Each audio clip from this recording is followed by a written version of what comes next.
আজকের ভিডিওতে থাকছে কিভাবে ফুলকপি দীর্ঘদিন সংরক্ষণ করে রাখতে পারেন এবং পারফেক্টভাবে তরকারি রান্না করতে পারেন। বিভিন্ন প্রকার নাস্তার আইটেমে এই ফুলকপিগুলো সংরক্ষণ করে রেখে দিতে পারেন। আসসালামু আলাইকুম বন্ধুরা, কেমন আছেন সবাই? আশা করি যে যেখান থেকে ভিডিওটা দেখছেন সবাই ভালো আছেন। আর আজকের রেসিপিটা আপনাদের জন্য আশা করি একটু হলেও উপকারে আসবে। আর ভিডিওটা না টেনে অবশ্যই ধৈর্য সহকারে দেখবেন। আর আজকের এই ভিডিওটা যদি ভালো লাগে ভিডিওটা বন্ধুদের সাথে শেয়ার করে দিবেন। আর যারা ফেসবুক পেজ থেকে দেখছেন আমার পেজটিকে লাইক এবং ফলো করে দিবেন। আর যারা ইউটিউব চ্যানেল আবিদান মম থেকে দেখছেন আমার চ্যানেলটিকে সাবস্ক্রাইব করে চ্যানেলের পাশেই থাকবেন। আর এর জন্য আমি এখানে 2টা ফুলকপি নিয়েছি। আর ফুলকপিগুলোকে আমি টুকরো করে কেটে নিয়েছি। আপনারা আপনাদের পছন্দ মতো কেটে নিতে পারেন। এবার আমি ফুলকপিগুলোকে ভালোভাবে ধুয়ে নিয়েছি। পাশে চুলায় একটা প্যান বসিয়ে তার মধ্যে স্বাদমতো লবণ আর একটু হলুদের গুঁড়া দিয়ে দিয়েছি। হলুদের গুঁড়াটা হচ্ছে অপশনাল, আপনারা চাইলে দিতেও পারেন, আবার চাইলে বাদও দিতে পারেন, তবে দিলে ভালো হয়। আমি একটু হলুদ দিয়ে অপেক্ষা করব যতক্ষণ না পর্যন্ত বলক চলে আসে। বলক চলে আসার সাথে সাথে আমি এগুলোকে নামিয়ে নেব। ঠান্ডা করে এবার এই চালনিটা সহ আমি ডিপ ফ্রিজে রেখে দেবো। আপনারা চাইলে যে কোনো বল অথবা বাটিতে রেখে দিতে পারেন। আর এই যে দেখুন ফুলকপিগুলো কিন্তু একদম শক্ত হয়ে গেছে এবং ঝরঝরে হয়ে গেছে। আর অবশ্যই যে কোনো একটা ছড়ানো প্লেটে বা পাত্রে রেখে দিবেন যাতে করে ফুলকপিগুলো একদম ঝরঝরে থাকে।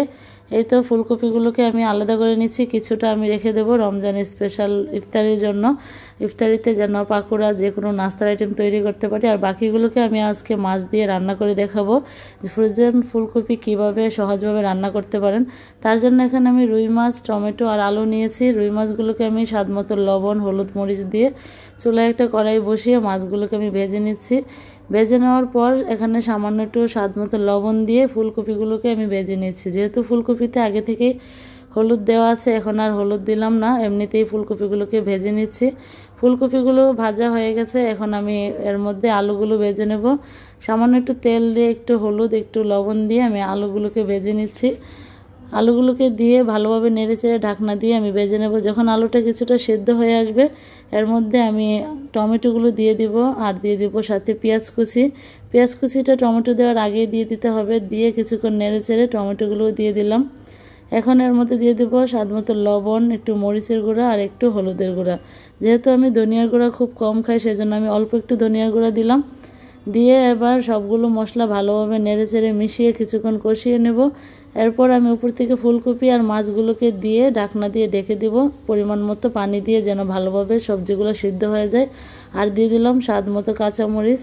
এই তো দেখুন তরকারিটা কিন্তু প্রায় হয়ে গেছে আর একটা ফুলকপিও কিন্তু ভেঙে যায়নি, একদম আস্ত আছে। এবার উপর থেকে আমি ধনিয়া পাতা দিয়ে জাল করে কিছুক্ষণ নামিয়ে নেব। আর এই তো দেখুন পারফেক্টভাবে তৈরি হয়ে গেছে ফুলকপি দিয়ে রুই মাছের তরকারি। আর টাটকা বাজার থেকে এনে ফুলকপি রান্না করলে যেরকম হয় ঠিক সেই রকমই কিন্তু আছে। অনেকে আছে খুব টেনশনে থাকেন যে ফুলকপি সংরক্ষণ করে রেখে পরে তরকারি রান্না করা যায় না, তাদের জন্য আজকের এই রেসিপিটা।